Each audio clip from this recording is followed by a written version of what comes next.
Donald Trump is very, very unhappy because he says we in the media are not giving him credit, and we're putting out fake polls again. The news on the polling front, not too good for Donald Trump as he prepares to take the office of the presidency of the United States. As a matter of fact, Donald Trump will take office as the most unpopular president in at least 4 decades. The numbers are out, according to CNN and the Washington Post. Both put Donald Trump at a 40% approval rating. The Wall Street Journal and the NBC put Donald Trump at 44%.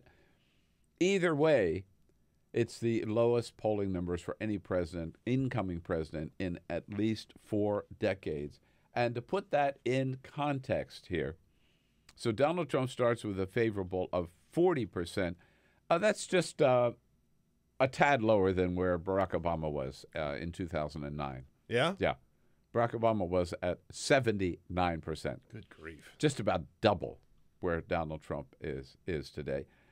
George W. Bush took office at 62%. Bill Clinton at 68%. George H.W. Bush at 65%. Ronald Reagan, the lowest of all until Trump, 58%. And Jimmy Carter in at 78%. So Barack Obama was the highest, Donald Trump the lowest in 4 decades. And that's really significant. And I'll tell you why.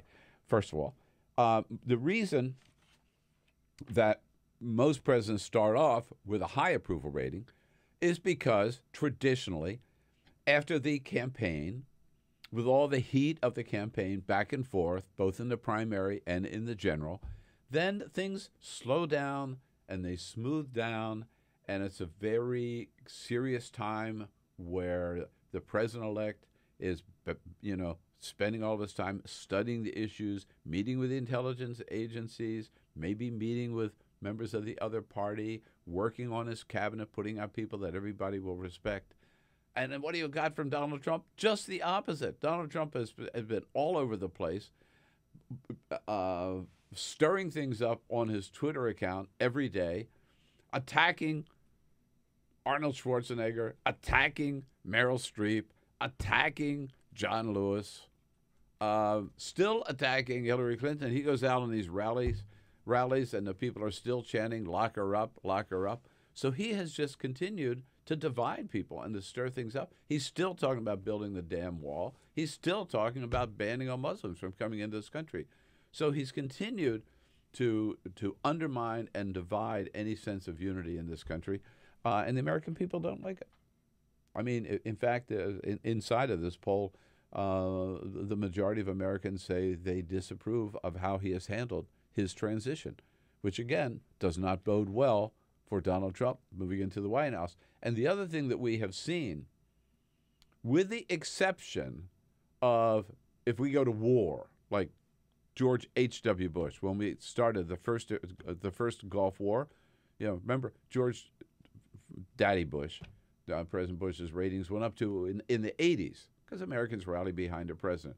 The same thing with President George W. Bush after 9/11.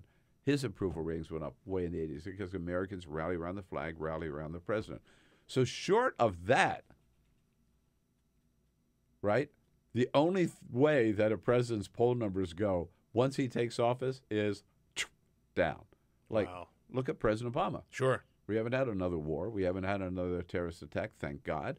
And President Obama leaves with pretty high approval We're ratings. celebrating 60%. 60%. He's celebrating 60% on his way out the door. Yeah, but which still, is a big drop from when he first came in. It's 20 points lower than when he came in. Now, it's higher than most presidents are when they leave office, or as high. I mean, but still down. So if Donald Trump is starting out at 40, mark my words, it's going to go down, down. That may be the high mark, because God forbid we don't have another war. That with Donald Trump, I wouldn't trust him.